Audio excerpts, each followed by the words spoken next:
In this briefing, we examine AI governance and digital dependency in the Global South, focusing on the gap between strategy and enforcement.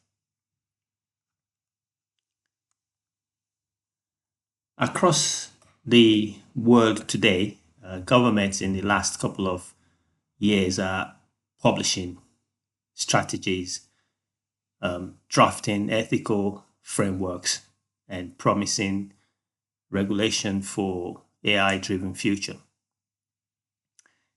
In the Global South, particularly the less developed states in Africa and Latin America, this is often framed as a story of catching up or what they sometimes call the digital divide, as it is often phrased, which urge the need for them to these states to build capacity and also encourage them to align with international standards. But these framings misses something that is fundamental. That is the fact that the central problem is not whether governments understand AI governance, but rather it is more about whether they can govern these systems, which they do not own to start with,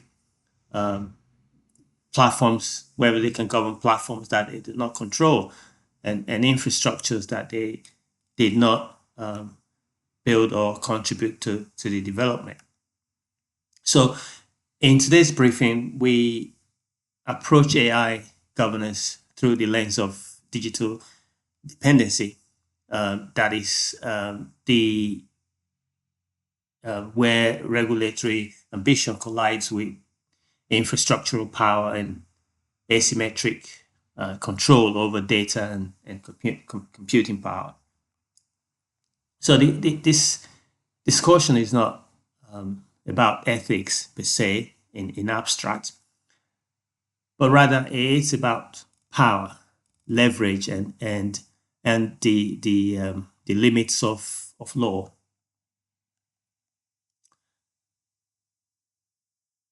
Over the past decade or so, as a matter of fact, within the last few years, AI governance has gained real traction across the globe. Most nations have now sort of published AI strategies. Those that have not published are either in a process or a form of draft stage. And often ethical principles are articulated within these strategies, and sometimes task forces are set up along with advisory bodies.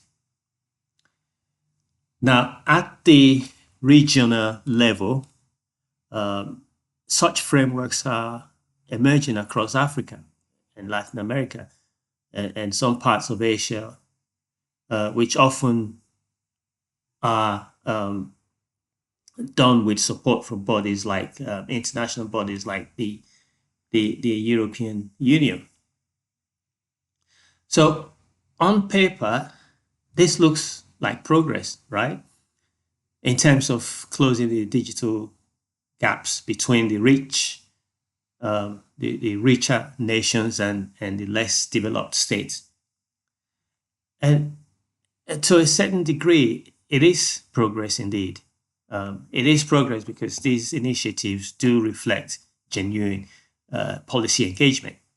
They also show technical awareness, and therefore, one could say that they challenge the idea that the Global South is simply a passive recipient of technological change. However, there is a growing gap between governance as aspiration and governance as practice. The problem is that AI strategies often assume a certain level of institutional and infrastructural control, which does not exist in these states in reality. As such, the strategy documents often speak the language of regulation, but they operate within environments that is shaped by deep structural constraints. Now, at the center of this digital gap is what we call digital dependency. The fact is that most AI systems deployed in the global south are not domestically produced. That is a fact. And they often rely on foreign owned cloud infrastructures, proprietary models, and opaque data pipelines. The computing power behind AI is also concentrated in the hands of a few number of global providers. And so is the training data, which may be transnational, but the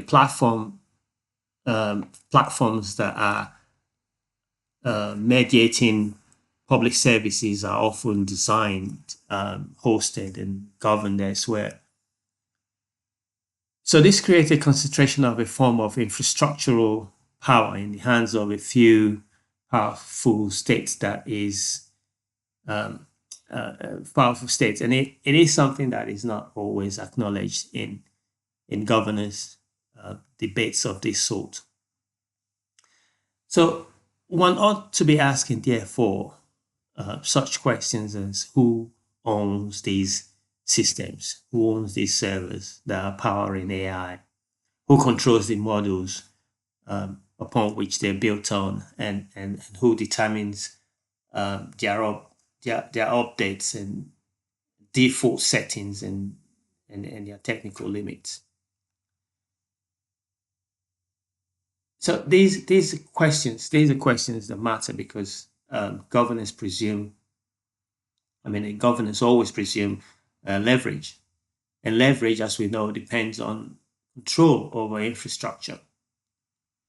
But yet, many AI governance initiatives they remain embedded within the very dependency structure that constrain them.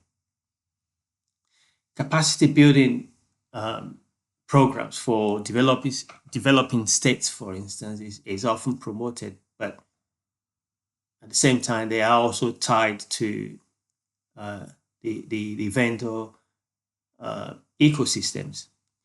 And when technical assistance do arrive, we find that they are also bundled with proprietary solutions and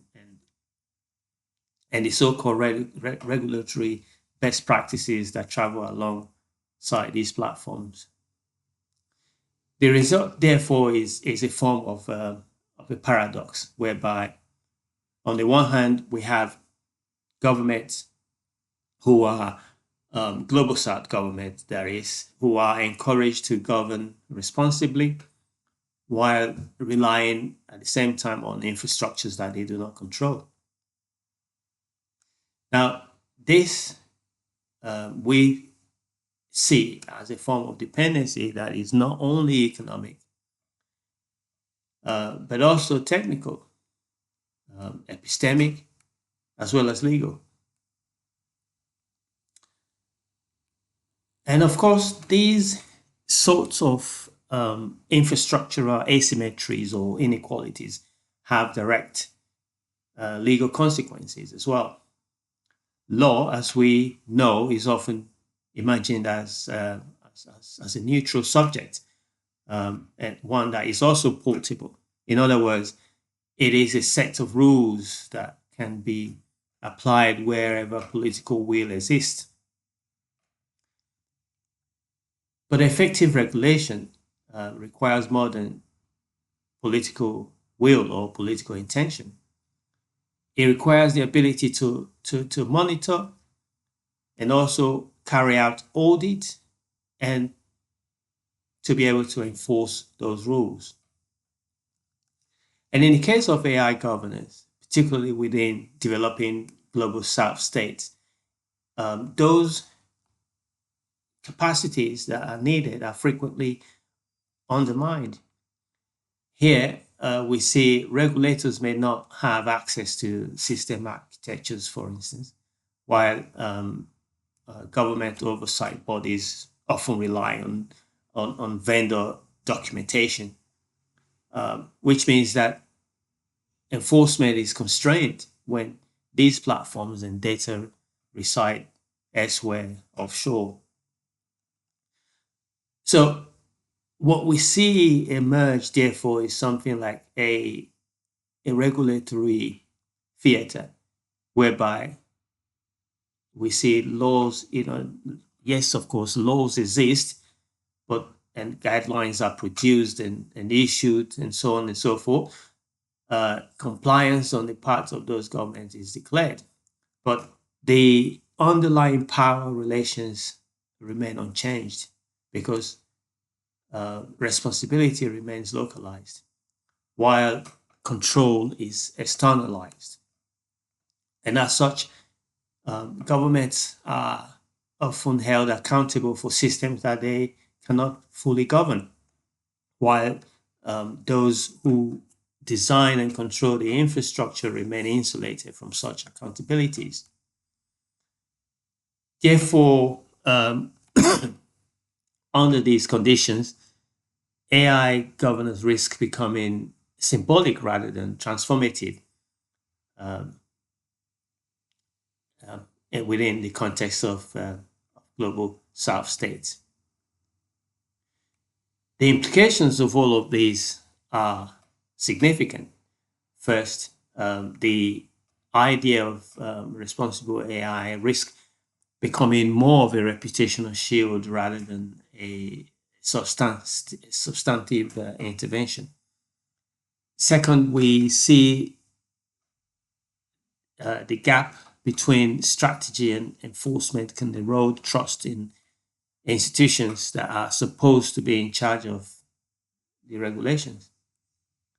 And third, there's the entire discourse around sovereignty, which is often central to AI policy, can also be obscure.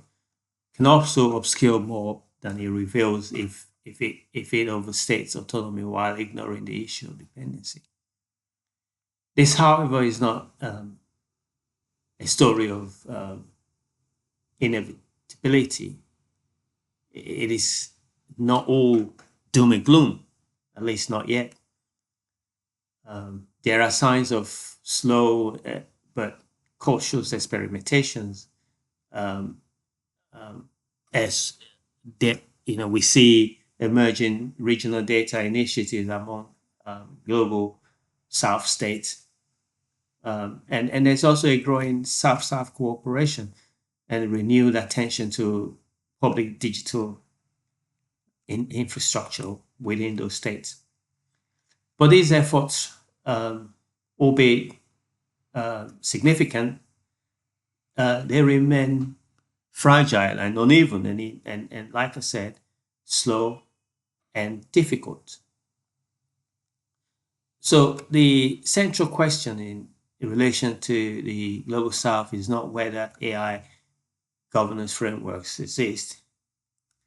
It becomes more of whether governance can be meaningfully exercised without confronting the infrastructural conditions that currently shape technological power. So to conclude, it is important for us to note that AI governance is often framed as a technical or ethical challenge, but in reality, it's is perhaps more of a political problem more than anything. Therefore, until questions of infrastructure, dependency, and control is allowed to move to the center of the conversation, governance efforts will remain constrained, no matter how carefully drafted the frameworks are. So, if AI governance is to be meaningful in the global south, it must be evaluated not only by normative ambitions, but by infrastructural and political capacity. This has been a critical briefing on AI governance and digital dependency in the global south.